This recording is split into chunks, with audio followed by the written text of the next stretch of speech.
A small thing to note before starting, I stopped watching the anime at like maybe episode 4 or 5. If anyone thinks it's getting better, feel free to tell me, but I just got tired of watching it. It wasn't bad, but it wasn't great. It was just sort of there, moving the plot forward while constantly reminding us that there are other things to come with constant reintroduction of characters and teases.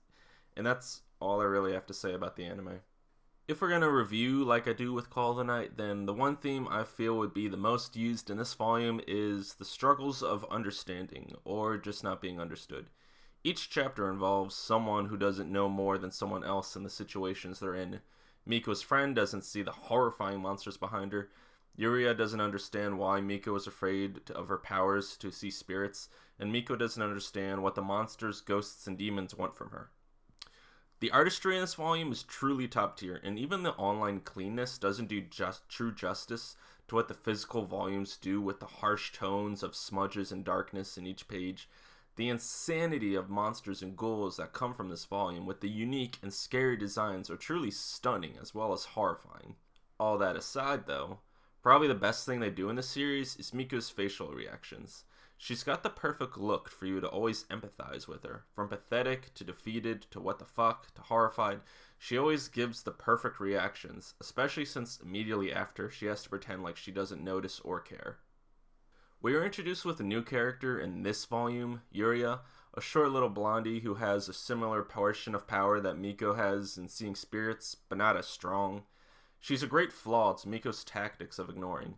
We get hilarious moments between the two, my favorites being when Miko chokes her out in order to avoid the giant monster in the gym closet, and also when they go in the tunnel and she keeps thinking that Miko's performing spells and exorcisms the whole time because she doesn't have enough power to truly see all the spirits around them. In the end though, she's really just someone who's struggling to find her place and enjoys this new friendship she's a part of, even if she resents Miko for being stronger than her and thinks that she looks down on her.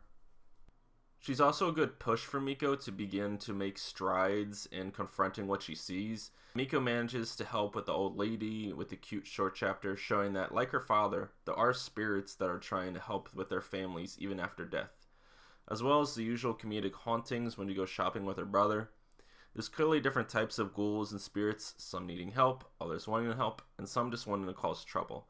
Still with unclear outlinings of what all of them truly want or desire.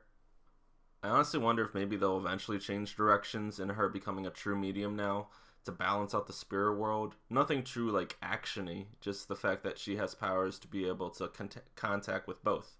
Although it's still a slice of life style, it has potential to go anywhere at once with the premise it's given. And although she's scared now, eventually she does gain control to fight them and problems ahead. And although Miko isn't a fighter, the artist shows that they aren't afraid of showing spirit versus spirit fights going on. This was a short review. Volume 3 might be longer because it had a lot to unpack with how much it shifts the whole story.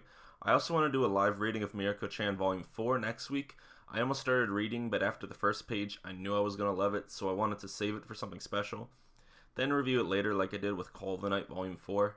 Other future reviews might be Zombie 100, Attack on Titan Junior High in anticipation of the final season part 2, and The Dangers in My Heart.